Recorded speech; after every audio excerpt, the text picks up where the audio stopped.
Hey, what's up, guys? Let's get over here in some better light.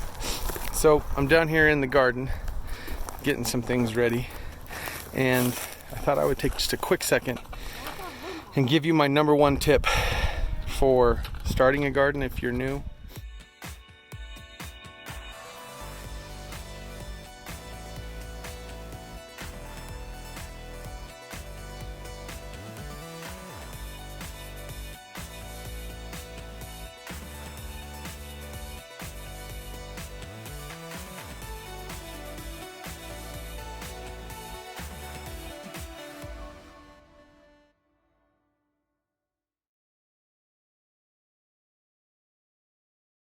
Is simply this: do not dig a garden bed, build a garden bed on top of the soil.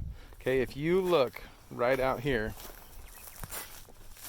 you will see a driveway, and that same driveway space is, all out there, right? That flowed into all of this when we moved in to this piece of property. And all that I have done in here is establish designated beds, so you can see, there's 4 right there. If I spin around, sorry if you're getting motion sick, you can see that, we have different things here that distinguish between beds and walking paths. And then the focus is to just build soil on top of where we grow and keep where we walk covered. So I'm using wood chips like from tree shredding operations. Like right now they're cleaning the power lines and they're chipping up all of that stuff. So I use that for my walking paths and dried leaves and anything else that I put in there. And then the beds, I put in a mixture.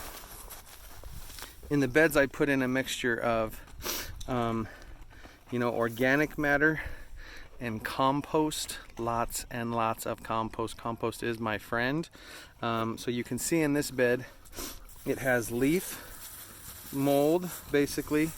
Last year's leaves were all shredded up and laid on top of this bed to protect it all winter long. I'm gonna dig that under with a spade, just kind of churn it all up, get that down where the worms can really get after it, and then cover all this with a little layer of compost and it'll be ready to plant. Don't make it harder than it has to be. Don't dig it all up and turn it over like you're some giant farm machine with a 2-hand shovel.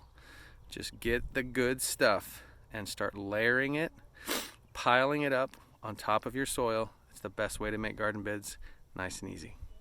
So we're running a bit of a test, because on this bed, and we're going to do the same thing with some of these beds over here, instead of turning the leafy stuff down into the ground, we're just going to cover it and see how that goes. My theory is that right now the worms aren't chewing on it, obviously, because it's dry, so they can only work the bottom. If, however, we cover it with a nice thick layer of that compost, then it should stay moist under there, and that will allow the worms to work on it even faster. So we'll see if these beds outperform those beds where the leaves were turned in. So once that stuff's down, we got to water it in. It's been under a tarp, aging ever since last spring, I guess. So it's fairly dry, but we're just getting it all good and soaked in now. Each of the beds. And we'll probably come through here a couple times and just make sure that it's all really, really good and wet. It may have been a good idea, to wet a bunch of that leaf mold down before we did all of this. It just means that we're going to have to water a little extra to make sure that the water, gets down to the leaf mold. But it's fairly moist underneath there, so once we put a moist layer on top, I think the worms are just going to go nuts in there and really start chewing it up. All right, so that wraps up my number one piece of advice for anyone debating starting a garden this spring.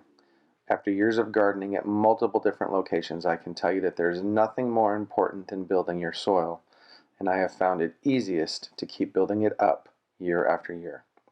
If you're in my local area, the Clay Peak landfill in Payette, Idaho sells compost for around $15 a yard, and it is amazing stuff. I have used it extensively in multiple garden projects with great results. I would highly recommend this as the top layer to any garden beds you're building. It's what you see us using to top off these beds. We're planning on putting together a gardening playlist here on KT Outdoors this spring as a resource for anyone interested in starting a garden this year. Given the recent events of 2020, starting a victory garden might not be a bad idea. Plus, it's a great learning opportunity for children you may have at home. Thanks for watching, and hey, get outside, because life's better when it's lived outdoors. We'll see you next time.